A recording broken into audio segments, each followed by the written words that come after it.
ہم سیدنا سرکار غوث اعظم جیلانی رضی اللہ تعالیٰ عنہ کا استقامت فی الدین اور تقوی و طہارت اور ان کے حالات زندگی کے حوالے سے کچھ باتیں کریں گے۔ یوں تو سیدنا سرکار غوث اعظم جیلانی رضی اللہ تعالیٰ عنہ کے اگر کرامات کے حوالے سے دیکھا جائے تو ان کی کرامتیں بے شمار ہیں، اور کرامت بھی ہمارے لیے لائق عمل ہے اور ایک دعوت فکر ہے کہ ہمارا اگر کوئی سہارا نہ ہوگا تو ہمیں گھبرانے کی ضرورت نہیں ہے۔ اللہ تبارک و تعالیٰ نے اپنے محبوب کا لاڈلا بشکل غوث اعظم رضی اللہ تعالیٰ عنہ ہماری یاوری کے لیے، ہماری فریاد رسی کے لیے، ہماری داد رسی کے لیے، ہماری امداد کے لیے وہ پیدا فرما دیا ہے، اور اس شان کے ساتھ پیدا فرمایا ہے کہ سورج اگلوں کے چمکتے تھے چمک کر ڈوبے، افق مہر پہ ہے نیر تاباں تیرا۔ یہ عالم ہے ان کی زندگی کا کہ اولیاء کرام اس سے پہلے بھی ہوئے ہیں، بعد بھی ہوں گے، لیکن آپ کی شان یہ ہے بقول امام احمد رضا رضی اللہ تعالیٰ عنہ،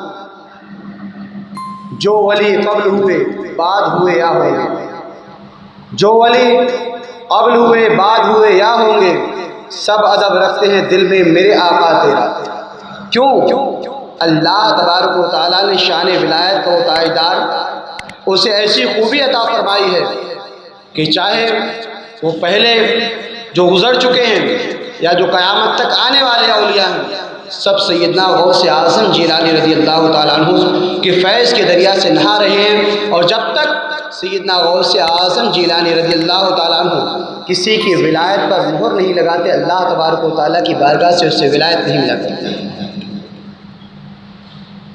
اس سلسلے میں کہ کوئی شکوک و شبہات میں نہ ڈوب جائے، پرانی باتیں یاد ذہن میں رکھیں کہ اولیاء کون ہوا کرتے ہیں، وہ مقام انہیں کیسے ملا کرتا ہے، اور اللہ تبارک و تعالیٰ جن بندوں پر اپنا خاص کرم فرماتا ہے، خاص فضل فرماتا ہے، انہیں تاجدار ولایت بنا دیا کرتا ہے، اور وہ ہماری نیکوکاری، وہ ہماری عبادت، ہماری ریاضت، ہمارا فنا فی اللہ ہونا، ہمارا چلنا پھرنا اللہ کے لیے، ہمارا سونا جاگنا اللہ کے لیے، اور خوف خدا جب اس عالم میں ہوا کرتا ہے اور ہمارا دل اللہ تبارک و تعالیٰ کے خوف سے لبریز ہو جایا کرتا ہے، تب اللہ تبارک و تعالیٰ کی جانب سے یہ اعلان آتا ہے بقول اقوال کہ خودی کو کر بلند اتنا۔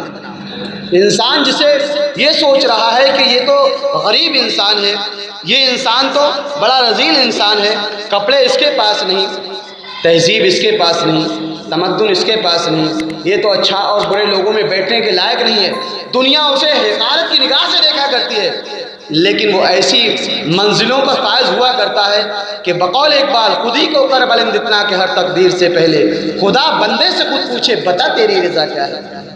دنیا ٹھکراتی ہوتی ہے، لیکن اس کی رفتوں کا عالم یہ ہوا کرتا ہے کہ اس کا پاک پروردگار پوچھا کرتا ہے اے میرے بندے بتا تیری رضا کیا ہے۔ یہی وجہ ہے کہ سیدنا میر عبد الواحد بلگرامی رحمۃ اللہ تعالی علیہ نے اپنی کتاب سبع شنابل شریف میں ایک بڑا مشہور واقعہ نقل کیا ہے۔ ہم صاحب نسبت ہیں، اللہ والوں سے ہمیں نسبت ہے، اور ان کی نسبت یہاں بھی کام آتی ہے وہاں بھی کام آتی ہے، جہاں بھی ہم پریشان ہوتے ہیں وہاں ان کی نسبت کام آیا کرتی ہے۔ آپ فرماتے ہیں کہ لکھنؤ میں ایک فقیر، ایک اہل دل ایک دکان پر گیا اور اس دکان والے سے کہتا ہے کہ مجھے تو فوراً اپنی دکان سے اتنی مٹھائی دے دے ورنہ میں تیری دکان کو آگ لگا دوں گا۔ دکان والا بھی اہل دل، ایک اور اہل دل وہاں پر کھڑا تھا، جب دو تین مرتبہ اس نے کہا، اس نے جب اس کی بات کو سنا کر دیا تو اس اہل دل نے کہا کہ فوراً اس فقیر کو جو مانگ رہا ہے وہ دو دو ورنہ یہ چشم زدن میں تمہاری دکان کو آگ لگا دے گا۔ وہ کہے گا میں بھی اہل دل ہوں، میں بھی دیکھ رہا ہوں کہ اس کے پاس کچھ نہیں ہے، میں نے اس کے باطن کو دیکھا ہے کہ اس کے پاس کچھ نہیں ہے، اور میں جانتا ہوں کہ یہ میری دکان میں آگ نہیں لگا سکتا۔ اس نے کہا کہ جہاں تک تمہاری نگاہ پہنچ رہی ہے اس سے آگے میری بھی نگاہ پہنچ رہی ہے۔ میں نے بھی دیکھا ہے کہ اس کے پاس کچھ نہیں، میں نے اس کے شیخ کو دیکھا، اس کے پاس بھی کچھ نہیں ہے، میں نے اس کے شیخ کو دیکھا، اس کے پاس بھی کچھ نہیں ہے۔ ہاں ایک شیخ اس کے سلسلے میں ایسا ہے، وہ آگ لیے تیار کھڑا ہے کہ یہ اللہ کا بندہ اپنی زبان سے نکالے اور میں اس کی دکان کو آگ لگا دوں۔ تو نسبت ہماری ہمیشہ کام آیا کرتی ہے، مانا کہ ہم گناہ گار ہیں، مانا کہ ہم سیاکار ہیں، مانا کہ ہم خطا کار ہیں، لیکن اللہ والوں سے اگر نسبت ہو جائے واللہ ہماری بھی زندگی کا عالم وہ ہوگا کہ اگر ہم کسی چیز کا قسم کھا لیں گے تو اللہ تبارک و تعالیٰ اسے پورا فرما دے گا، اور یہ اسی وقت ہوگا جب خوف خدا ہمارے دل میں ہوگا، خشیت ربانی ہمارے دل میں ہوگی، اللہ کا ڈر ہمارے دل میں ہوگا، اللہ کی محبت ہمارے دل میں ہوگی، اللہ کا پیار ہمارے دلوں میں ہوگا۔ آؤ سیدنا غوث اعظم جیلانی رضی اللہ تعالیٰ عنہ کا خوف خدا بھی دیکھے، خشیت الہی بھی دیکھے، محبت الہی بھی دیکھے۔ محبت الہی کا عالم یہ ہے خود نہیں کھاتے ہیں، دوسرے لوگوں کو کھلا دیا کرتے ہیں۔ صداقت کا عالم یہ ہے کہ سچ ہمیشہ انہوں نے بولا ہے۔ امانت داری کا عالم یہ ہے اگر کسی نے امانت رکھی ہے تو اپنی سب کچھ پوجی قربان کر دی ہے، لیکن امانت میں کبھی خیانت نہیں کی ہے۔ آؤ ان کی خوف الہی کو بھی دیکھتے چلے۔ سیدنا غوث اعظم جیلانی رضی اللہ تعالیٰ عنہ اپنے مولا کی بارگاہ میں عرض کرتے ہیں، اے میرے مولا، اے میرے پاک پروردگار، کل قیامت میں اگر تو مجھے اٹھائے تو مجھے اندھا اٹھانا۔ اللہ اکبر، ولایت کے تائیدار ہیں، اپنے مولا کی بارگاہ میں عرض کر رہے ہیں، اے میرے پاک پروردگار، کل قیامت میں مجھے اٹھانا تو اس عالم میں اٹھانا کہ میری آنکھوں کی روشنی زائل ہو جائے۔ کیوں غوث اعظم ایسا کیوں فرما رہے ہیں؟ اس لیے فرما رہے ہیں کہیں مجھے اہل محشر کے سامنے شرمندہ اور نادم نہ ہونا پڑے، اس لیے میں اپنے پاک پروردگار سے یہ عرض کر رہا ہوں۔ سوچو ہمارے غوث کا عالم کیا ہے۔ وہ غوث اعظم جیلانی رضی اللہ تعالیٰ عنہ جو ٹھوکر مارے تو مردہ زندہ ہو جائے، جو کسی کے بارے میں بات کہیں تو وہ بات اللہ تبارک و تعالیٰ کی بارگاہ میں پوری ہو جائے، اور کسی چیز کا وعدہ فرما لے تو اللہ تبارک و تعالیٰ اسے پورا فرما دیا کرتا ہے۔ بلکہ عالم یہ ہے بقول اعلیٰ حضرت رضی اللہ تعالیٰ عنہ قسم دے دے کے کھلاتا ہے پلاتا ہے انہیں۔ کتنی محبت ہوگی سیدنا سرکار غوث اعظم جیلانی رضی اللہ تعالیٰ عنہ سے۔ اللہ تبارک و تعالیٰ قسم دے دے کے کھلاتا ہے پلاتا ہے تجھے، پیارا اللہ تیرا چاہنے والا تیرا، لیکن خوف خدا دیکھو۔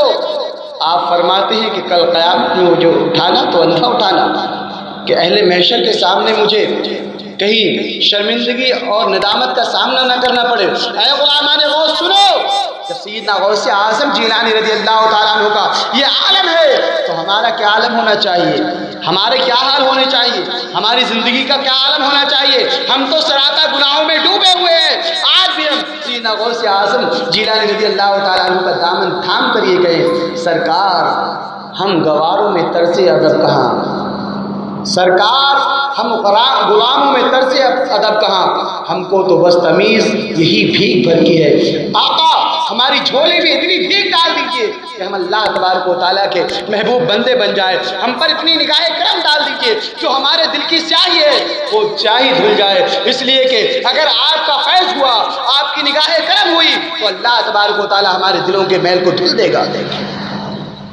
تو جو چاہے تو ابھی میل میرے دل کے دھلے، تو جو چاہے تو ابھی میل میرے دل کے دھلے،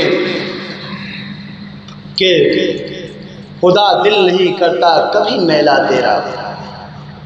عالم یہ ہے کہ اگر سیدنا غوث اعظم جیلانی رضی اللہ تعالیٰ عنہ چاہے تو اللہ تبارک و تعالیٰ ہمارے دلوں کے میلوں کو دھل لے گا، کہ اپنے محبوب کے دل کو کبھی اللہ تبارک و تعالیٰ رنجیدہ نہیں فرمایا کرتا۔ آؤ دوسرے ہیں سیدنا شریف سکتی رحمۃ اللہ تعالیٰ، اللہ کے ولیوں کی شان کیا ہوتی ہے، وہ بھی اپنے مولا کی بارگاہ میں عرض کرتے ہیں، اے پاک پروردگار کل قیامت کا دن ہو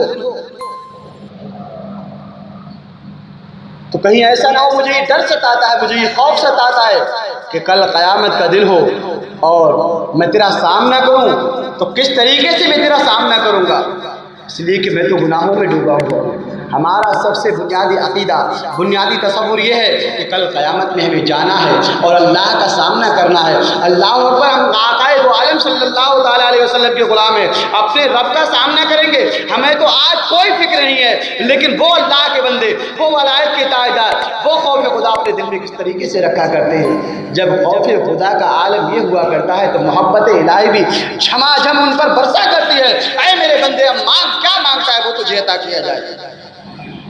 اور اقبال نے تو بڑی پیاری بات کہی،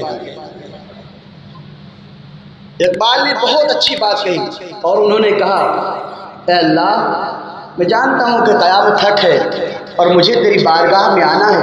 میرے پاک پروردگار، میں یہ نہیں کہتا کہ مولا میرے گناہ لوگوں کے سامنے ظاہر مت فرمانا. بار الہ میں یہ تجھ سے عرض نہیں کرتا ہوں کہ بار الہ مجھے رسوائی سے بچا لینا. تیرا بندہ تیری بارگاہ میں صرف اتنا ہی عرض کرتا ہے میرے محبوب سے مجھے بچا لینا، کہ میرے محبوب کا میں کیسے سامنا کر پاؤں گا، ان کے سامنے مجھے رسوائی نہ ہونے پائے. میرے مولا مجھے ان سے بچا لینا. محبت کا یہ عالم ہے، یہ اللہ والوں کے طریق ہوا کرتے ہیں، یہ اللہ والوں کے راستے ہوا کرتے ہیں. جب خوف خدا کا یہ عالم ہوا کرتا ہے تو اللہ تبارک و تعالیٰ کے ان برغزیہ بندوں کو وہ مقام ملا کرتا ہے کہ اب جو چاہے اب چاہتے ہیں وہ ہو جایا کرتا ہے. میرے عزیزوں، ہم سیدنا غوث اعظم جیلانی رضی اللہ تعالیٰ عنہ کی زندگی کو دیکھیں. وہ غوث اعظم جیلانی رضی اللہ تعالیٰ عنہ جو کھاتے ہیں تو اس لیے کھا رہے ہیں کہ میرا پاک پروردگار مجھ سے راضی ہو جائے. دنیاوی معاملات کیے ہیں تو اس لیے کیے ہیں میرا پاک پروردگار مجھ سے راضی ہو جائے. گھر بار کو چھوڑا ہے کس لیے چھوڑا ہے؟ لوگوں کی ہدایت کے لیے چھوڑا ہے، اللہ کے دین کی تبلیغ کے لیے چھوڑا ہے. دین کو زندہ فرمایا ہے، ایسے زندہ فرمایا ہے کہ اب قیامت تک وہ دین پھلتا پھولتا رہے گا.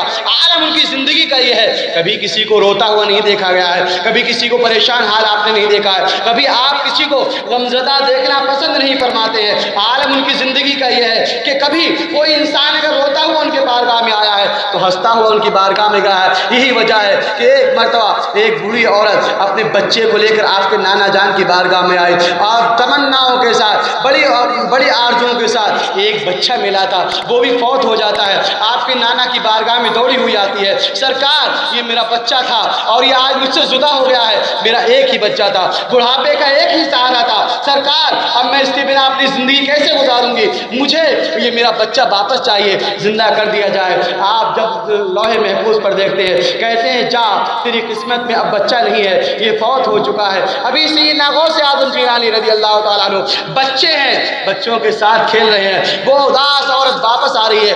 آپ نے پوچھا ماں کیوں اداس ہو، کس لیے رنجیدہ ہو؟ کیا وجہ ہے کہ تمہارے چہرے پر حزن اور غال میں دیکھ رہا ہوں؟ کیا وجہ ہے کہ غمزدگی کے آثار میں تمہارے چہرے پر دیکھ رہا ہوں؟ اے ماں بتاؤ تمہیں کس چیز نے رنجیدہ کیا ہے، تمہیں کس چیز نے پریشان کیا ہے، تمہیں کس چیز نے ستایا ہے؟ کہا بچے یہ بات بڑوں کی ہے، بچوں کو سارے راز نہیں بتائے جاتے ہیں، بچوں کو ساری باتیں نہیں بتائی جاتی ہیں. لیکن بچہ کس کا تھا؟ حضور رحمت عالم سرور کائنات صلی اللہ تعالیٰ علیہ وسلم کے گھرانے کا چشم الچراغ تھا، سیدنا غوث اعظم جیلانی رضی اللہ تعالیٰ عنہ تھا.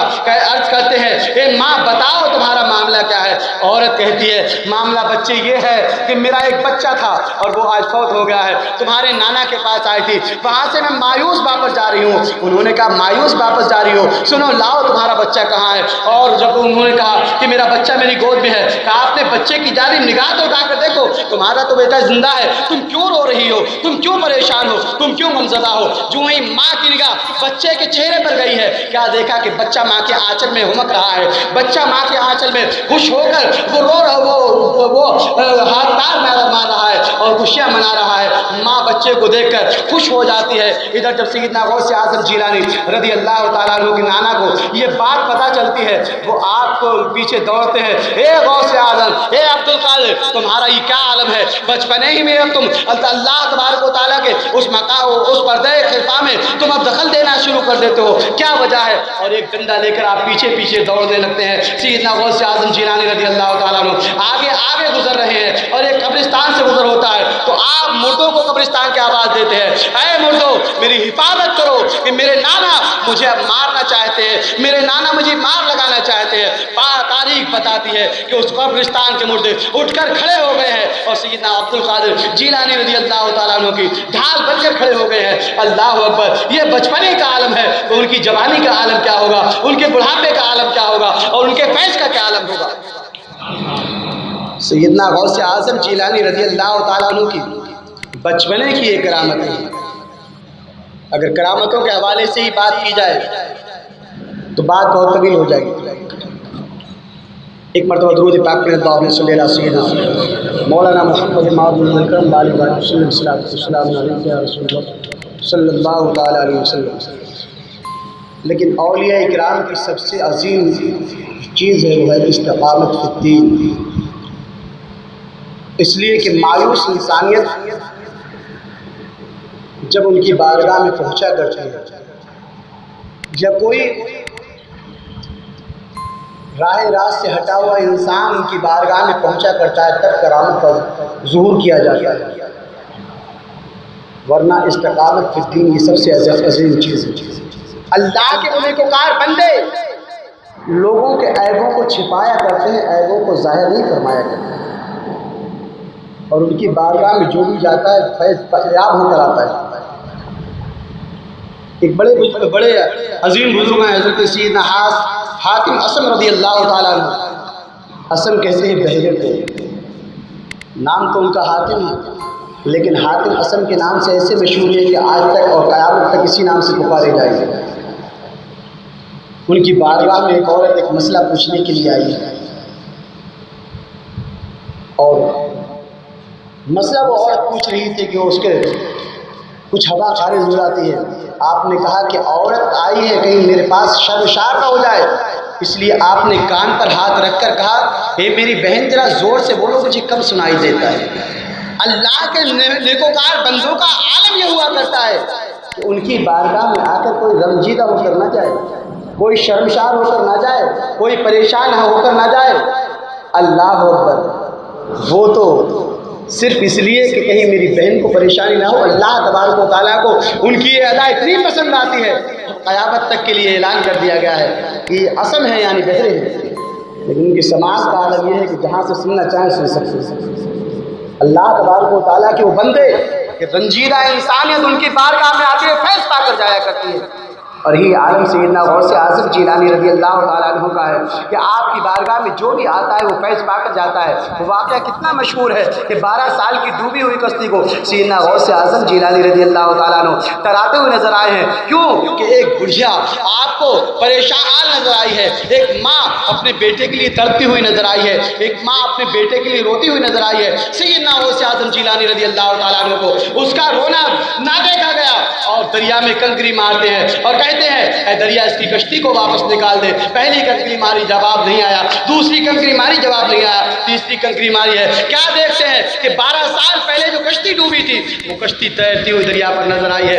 آپ نے کہا ہے دریا اس تاخیر کی وجہ کیا ہے؟ تو دریا نے جواب دیا مولا اب معاملہ اس کا یہ ہے کہ پہلے یہ جو خاک میں مل گئے تھے ان کو خاک سے جمع کیا ہے، جو پانی میں مل گئے تھے ان کو پانی سے جمع کیا ہے، تیسری مرتبہ آپ کا حکم ہوا ہے، میں نے دریا کشتی کو واپس کر دیا ہے۔ اللہ اکبر، نگاہ غوث کا یہ عالم ہے تو کس لیے ہے؟ اس لیے کہ نبی مصطفیٰ جان رحمت صلی اللہ تعالیٰ علیہ وسلم کا طریق یہ تھا، میرے مصطفیٰ جان رحمت صلی اللہ تعالیٰ علیہ وسلم کا اسوہ یہ تھا کہ ان کی بارگاہ میں اگر روتا ہوا آیا ہے تو آپ نے اس کا درد کا مداوع کر دیا ہے۔ کوئی انسان ان کی بارگاہ سے روتا ہوا واپس نہیں گیا ہے، بلکہ کونین کے تاجدار نے اس کو ہنستا ہوا واپس کیا ہے۔ یہی وجہ ہے کہ ایک مرتبہ کا واقعہ ہے، حضور رحمت عالم سرور کائنات صلی اللہ تعالیٰ علیہ وسلم مسجد نبی میں بیٹھے ہوئے ہیں، صحابہ کرام کا مجمع ہے، میرے آقا ان کو تلقین فرما رہے ہیں، میرے آقا ان کو باز فرما رہے ہیں، اور باز کے دوران دروازے پر ایک عورت آتی ہے اور پکار کر کہتی ہے یا رسول اللہ میری باتوں کو سنو۔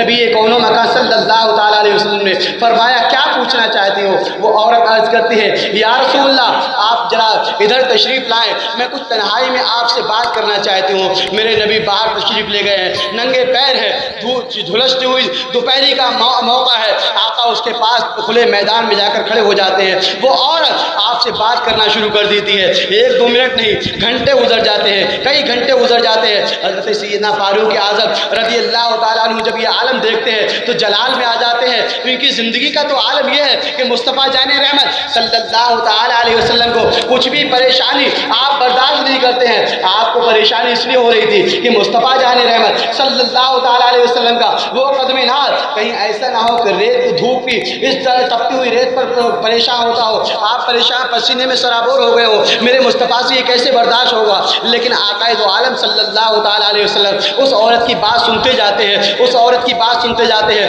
اور جب کافی دیر کے بعد وہ عورت گزر جاتی ہے تو آقا دو عالم صلی اللہ تعالیٰ علیہ وسلم اپنے غلاموں کے پاس تشریف لاتے ہیں، اور اس کے بعد جب آقا تشریف لائے تو غلاموں نے عرض کیا، سیدنا فاروق اعظم رضی اللہ تعالیٰ عنہ عرض کرتے ہیں، یا رسول اللہ آپ جانتے ہیں وہ عورت تو پاگل ہے، وہ جس کا دامن تھام لیتی ہے گھنٹوں باتیں کرتی ہے، لوگ تھک جاتے ہیں لیکن اس کی باتیں ختم نہیں ہوتی۔ مدینے کا کوئی انسان اسے اپنے پاس بٹھانا پسند نہیں کرتا ہے، مدینے کا کوئی انسان اس کی باتیں سننے کے لیے تیار نہیں ہوتا ہے۔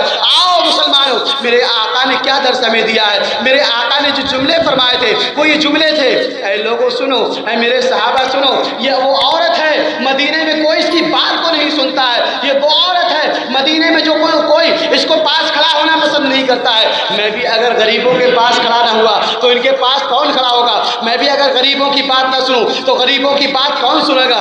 اگر میں بھی ان کی باتیں نہ سنوں تو مدینے میں ان کی بات کون سنے گا؟ ان پاگلوں کے پاس اگر میں نہ جاؤں تو میرے علاوہ کون ان کے پاس جائے گا؟ اللہ اکبر۔ پیر وہ ہوتا ہے جو مرید کا مصیبت کے عالم میں دامن تھام لے، جب دنیا اسے ٹھکراتی ہو تو دنیا کے ٹھکرانے کی پرواہ نہ کرے، پیر اس کی رہنمائی کے لیے پہنچ جائے۔ آج بھی ہمارے غوث اعظم جیلانی رضی اللہ تعالیٰ عنہ ہمارے حوالے سے بڑے رنجیدہ ہیں، بڑے پریشان ہوا کرتے ہیں۔ اگر ان کا غلام کہیں بھی رنجیدہ ہوتا ہے واللہ وہ اس کی مدد کے لیے پہنچا کرتے ہیں، لیکن ہماری ضرورت یہ ہے کہ ہم بھی تو اپنی غلامی کا درس اسی طریقے سے لیں جو درس ہمیں سیدنا غوث اعظم جیلانی رضی اللہ تعالیٰ عنہ نے دیا ہے، ہم بھی تو اسی طریقے پر چلیں جو غوث اعظم جیلانی رضی اللہ تعالیٰ عنہ کا طریقہ ہے۔ واللہ ان کے غلام جہاں بھی رہیں گے شرط اگر جو جس عالم میں ہوں گے، جس حال میں ہوں گے، وہ خبر بھی رکھتے ہوں گے، اور ان کی مصیبت جب آئے گی تو ان کی مصیبت کو دور کرتے ہوئے بھی نظر آئیں گے۔ آج کا عالم یہ ہے، ایک بات میں نے اس دن بھی عرض کہی تھی، اس سے پچھلے جمعے کو، کہ ہم کہیں ٹھوکر کھا جاتے ہیں اولیاء اکرام کے حوالے سے۔ ایک تو عالم یہ ہے کہ آج ایک بڑا طبقہ، بڑا تو نہیں ہے، بہت ایک مختصر سا طبقہ جو اپنے آپ کو آج بہت ماڈرن خیال کرتا ہے، وہ اولیاء اکرام کی دشمنی میں اس قدر شرسار نظر آتا ہے کہ جہاں دیکھو اولیاء اکرام سے دشمنی، ان کے تصرفات کا انکار، ان کی کرامات کا انکار، ان کے اختیارات کا انکار، ان کے مزارات کا انکار اور ان کے نیازات کا انکار، ہر طریقے سے انکار کرتا ہوا نظر آ رہا ہے۔ اور تصور یہی ہے کہ مسلمانوں کے دلوں سے ان کی اہمیت ختم ہو جائے، لیکن ان کی اہمیت تو ختم نہیں ہو سکتی، اس لیے کہ وہ اللہ کے دوست ہیں، اور اللہ کے دوستوں کی اہمیت ہمیشہ مسلم رہی ہے اور ہمیشہ مسلم رہے گی۔ مٹانے والے مٹ جائیں گے لیکن وہ کبھی نہیں مٹ سکتے۔ اسی لیے اعلیٰ حضرت فرماتے ہیں، تو کسی کے گھٹائے نہ گھٹا ہے نہ گھٹے، تو کسی کے گھٹائے نہ گھٹا ہے نہ گھٹے، جب بڑھائے تجھے اللہ تعالیٰ تیرا۔ اللہ تبارک و تعالیٰ جن کا ذکر قرآن مقدس میں فرماتا ہے، احادیث نبویہ جس کے ذکر سے پر ہوں، جس کی مرضی اللہ کی مرضی ہو جایا کرتی ہے، اس کی شان جب یہ ہو تو کون ان کا راستہ روک سکتا ہے، کون ان کے ذکروں کو مٹا سکتا ہے؟ اگر کوئی انسان آسمان پر تھوکنا چاہے تو وہ اپنا چہرہ گندا کرے گا، اولیاء اکرام کی ذاتوں سے اس کا کچھ نہیں بگڑنے والا۔ کرامات اس لیے دکھائی جاتی ہیں کہ بھٹکے ہوئے انسان پھر راہ راست پر آ جائے۔ نبی کون و مکان صلی اللہ تعالیٰ علیہ وسلم نے معجزات کے ذریعے بھٹکے ہوئے انسان کو راہ ہدایت دکھائی ہے، اور اولیاء اکرام ان کرامات کے ذریعے بھٹکی ہوئی انسانیت کو راہ راست پر لاتے ہیں۔ کہ اگر سیدنا خواجہ غریب نواز رضی اللہ تعالیٰ عنہ اگر کوجے میں انا ساگر کو نہ سمیٹتے، اگر اس کا پانی اپنے کوجے میں نہ سمیٹ لیتے تو کفر ہار ماننے کے لیے تیار نہیں تھا، کفر شکست کھانے کے لیے تیار نہیں تھا، بلکہ ہر چہار جانب سے سیدنا غوث اعظم جیلانی حضرت خواجہ غریب نواز رضی اللہ تعالیٰ عنہ کا جب راستہ روکا گیا ہے تو سیدنا خواجہ غریب نواز رضی اللہ تعالیٰ عنہ نے ایک کرامت کے ذریعے اس پورے کفر کا توڑ توڑ کر رکھ دیا۔ وہ کفر جو آج اپنی زمین آپ کو زمین پر قدم رکھنے کی بھی اجازت نہیں دے رہا تھا، اب سر جھکا کر سیدنا خواجہ غریب نواز رضی اللہ تعالیٰ عنہ کی بارگاہ میں آیا ہے، اے خواجہ اب تو ہماری جانوں کے لالے پڑ گئے ہیں، اب پانی واپس کر دیا جائے۔ گویا کہ اس دور کا کافر بھی یہ جانتا تھا کہ اللہ کا یہ بندہ اگر واقعی اللہ کا بندہ ہے تو پانی کو جو لے سکتا ہے واپس بھی کر سکتا ہے، لیکن یہ کیسے ناہنجار ہے جو اولیاء اکرام کی کرامات کا انکار کر رہے ہیں، کلمہ پڑھنے کے بعد انکار کر رہے ہیں، احادیث پڑھنے کے بعد انکار کر رہے ہیں، قرآن پاک پڑھنے کے بعد انکار کر رہے ہیں۔ اس سے بڑا ستم اور کیا ہو سکتا ہے، اس سے بڑا اور ظلم کیا ہو سکتا ہے؟ یہ تو ان کی بات ہے۔ اگر ایسے لوگ ملیں وَإِذَا خَاطَبَهُمُ الْجَاهِلُونَ قَالُوا سَلَامًا، ہمیں تو اولیاء اکرام کے اسی مشن پر چلنا ہے کہ جب اگر ایسے جاہل ملیں تو السلام علیکم، تمہارا دین تمہیں مبارک، ہمارا دین ہمیں مبارک۔ لیکن آؤ ہمیں بھی غافل نہیں ہونا ہے اولیاء اکرام کے حوالے سے۔ جب میرے آقا صلی اللہ تعالیٰ علیہ وسلم کی جد و جہد کا یہ عالم ہے تو آج کے ایسے پیروں سے بھی ہمیں بچنا ہے جو غریبوں کا خیال نہیں رکھتے۔ امیروں کے ہاں دعوتیں، امیر اگر آ جائے تو ان کے لیے اچھے بستر، اور اگر غریب آ جائے تو اسے ٹھکرا دیا جاتا ہے، کہہ دیا جاتا ہے کہ ابھی حضرت کو ملنے کی ضرورت ہے، ابھی حضرت کے پاس ملنے کا ٹائم نہیں ہے۔ یہ رشد و ہدایت کا طریقہ نہیں ہے، رشد و ہدایت کا طریقہ وہی ہے جو سیدنا غوث اعظم نے ہمیں دیا ہے کہ کوئی بھی انسان ان کی بارگاہ میں پہنچا ہے فیض پا کے واپس آیا ہے۔ اگر ایسا انسان آپ کو نظر آئے تو سمجھ لینا وہ سب کچھ ہو سکتا ہے۔ غوث اعظم جیلانی رضی اللہ تعالیٰ عنہ کا وہ پیروکار نہیں ہو سکتا جو غریب انسان کو ٹھکرائے۔ میرے آقا صلی اللہ تعالیٰ علیہ وسلم کی زندگی کا تو یہ عالم ہے، ان کی حیات طیبہ کے وہ نقوش ذری کہ پاگل عورت آئی دنیا سے دیوانہ کہہ رہے ہیں میرے مصطفیٰ مشقت برداشت کر رہے ہیں، دھوپ کڑی دھوپ میں اس کی دل جوئی کے لیے وہاں پر کھڑے ہوئے ہیں۔ آج کے کیسے مرشدان راہ ہیں جو 2 منٹ دھوپ میں کھڑے ہو کر کسی غریب کی جھوپڑی کا دروازہ بھی دیکھنا پسند نہیں کرتے۔ وہ تو چھوڑو بڑی بات ہے، اگر غریب دروازے پر آئے دھتکار دیا جاتا ہے۔ آقا دو عالم صلی اللہ تعالیٰ علیہ وسلم کا طریقہ یہ نہیں تھا۔ یہی وجہ ہے کہ سیدنا حضرت سعد بن وقاص رضی اللہ تعالیٰ عنہ نے جب اپنا ایک گھر بنایا اس کے سامنے دروازہ بنا لیا تو حضرت سیدنا عمر فاروق اعظم رضی اللہ تعالیٰ عنہ نے اپنے حکام کو بھیج کر کہا تھا جاؤ ان کے دروازے ان کے چوکٹ سے وہ دروازہ توڑ دو جو انہوں نے لوگوں کے لیے آگ بنا لیا ہے کہ پتہ نہیں انسانیت کو کس وقت ان کی ضرورت ہو اور یہ گھر میں آرام کرتے ہو۔ نہیں، ان کا عالم تو یہ ہوا کرتا ہے اللہ کے لیے کہ ان کا در ہمیشہ انسانیت کے لیے کھلا رہا کرتا ہے کہ جس وقت جس کو جو ضرورت ہو ہماری بارگاہ میں آئے، فیض کا حصہ لے کر جائے۔ یہ اولیاء اکرام کے طریقے ہوا کرتے ہیں۔ سیدنا غوث اعظم جیلانی رضی اللہ تعالیٰ عنہ کا طریقہ ہمیں یہ بتاتا ہے، ان کی زندگی ہمیں یہ بتاتی ہے، اور عالم یہ ہے کہ ان کا فیضان کرم کل بھی جھماجھم برساتا، آج بھی جھماجھم برس رہا ہے، کل بھی ہمیشہ انشاءاللہ جھماجھم برستا رہے گا۔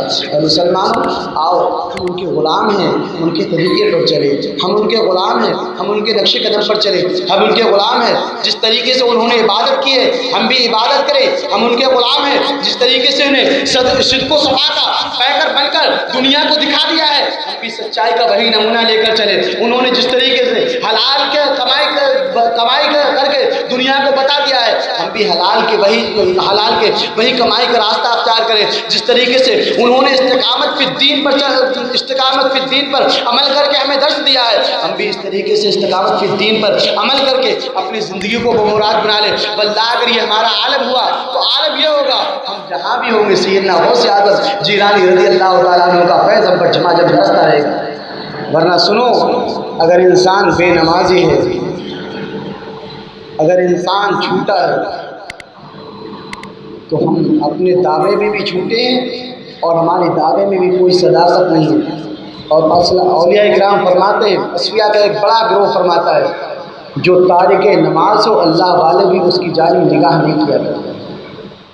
ہماری جو آج کل ہم جو دیکھتے ہیں ہمارے دلوں کی عجیب حالت ہو گئی ہے، دلوں کا حال عجیب ہے کہ ہم پریشان ہیں، لاکھوں کی پونجی گھر میں ہے پھر بھی پریشان ہیں، آشائیں سے دنیا کے پھر بھی پریشان ہیں، لیکن غوث اعظم کے پاس کون سی وہ زندگی تھی، کون سی وہ دولت تھی جب وہ آپ بغداد میں تشریف لائے تھے؟ لیکن سکون و طمانینت کا عالم یہ ہے کہ دنیا ان کے پاس سے فیض لے کر پھر بھی جا رہی تھی۔ خواجہ غریب نواز رضی اللہ تعالیٰ عنہ کی بھی زندگی ہی بتاتی ہے کہ ہندوستان کی سرزمین پر جب بارش ہوئی ہے تو کوئی چیز ان کے پاس نہیں تھی، نہ دولت ہے، نہ محل ہے، نہ کوئی اور دولت، لیکن انسانیت ان کے پاس سے سکون کی دولت لے کر جا رہی تھی۔